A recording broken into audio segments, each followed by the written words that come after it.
सच्चिदानंद सद्गुरु साईनाथ महाराज की जय। தொடரில்லாமல் அனைத்தும் நடைபெறுகின்றது.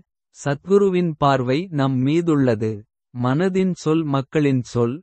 தெரியும் அவருக்கு வருங்காலத்தின் சொல். வேறு எந்த எண்ணங்களும் வர வேண்டாம் மனதில். நான் சொல்வதைக் கேட்பதில் ஒருமனப்பட்டனர். இதன் அனுபவத்தை பலர் அறிவர். தாசன் கூறுகிறான் பக்தர்கள் விருப்பமாக எடுத்துக்கொள்கிறனர்கள்.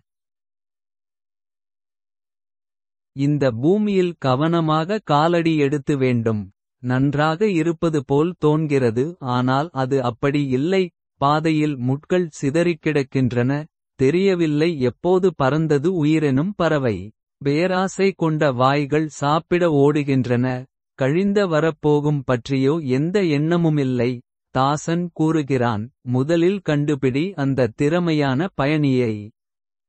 எவர் கவனமாக அழைத்து செல்வார்கள் உன்னை. இலைகள் பூக்கள் மற்றும் பழங்களை கையில் எடுத்து. இதய விருந்தினரைப் பற்றி யோசித்துப் பார். அதன் மூல காரணம் யார் என்பதைக் கண்டுபிடி. அவர்தான் உனக்கு புரிய வைப்பார். உனக்கும் எனக்கும் உயிர் கொடுக்கும் எஜமானர் யார். வாய் திறந்து உண்மையே பேசு.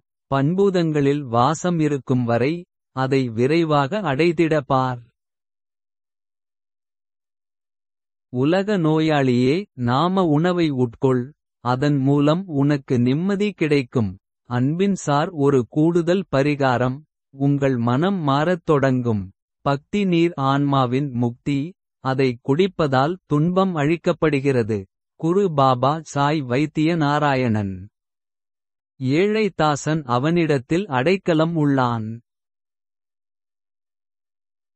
மனதில் ஐயம் பரவியுள்ள போது. ஐயம் உலகிற்கு துக்கத்தை தருகிறது. சந்தேகம் உருவாக்குகிறது பாப்பை போன்ற கயிறு. அதனால் உயிரினம் பயமடைகிறது. முழு உடலும் வேதனையால் பிடிக்கப்பட்டுள்ளது. உயிர் விடுதலை பெற விரைகிறது. முடிவை பாருங்கள் எல்லாம் எதிர்மாறாக மாறியது. ஒருபோதும் சந்தேகத்துடன் தொடர்பு வைத்துக் கொள்ளாதீர்கள்.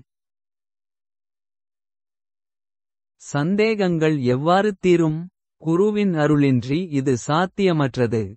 சத்குரு அதை முழுமையாக பரிசோதித்துப் பாருங்கள். பிறகு உங்கள் உடலை அவருக்கு அர்ப்பணிக்கவும்.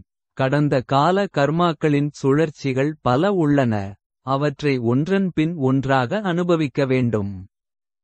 தாசன் கூறுகிறான் செல் குருதேவரிடம் சரணடைதிடு. பல அனுபவங்கள் கிடைக்கப் பெறுவாய். என்ன பார்க்கிறாய் மதிப்பிற்குரிய பாதை. இச்சமயத்தில் தான் திசை மறந்திடும். சத்குருவைப் பற்றி சிந்தனை மட்டுமே உன் வேலை. மற்ற அனைவருக்கும் ராம் ராம் என சொல்லிவிடு. மனம் ஐயப்பாடு நிலையில் அங்கே இருக்காதே. உனது காரியத்தில் தடைபாடு ஏற்படும். யாரிடம் வேலை உள்ளதோ அவர் தனியாக இருக்கிறார். அவரிடம் அடைக்கலம் புகுங்கள் என்கிறான் தாசன்.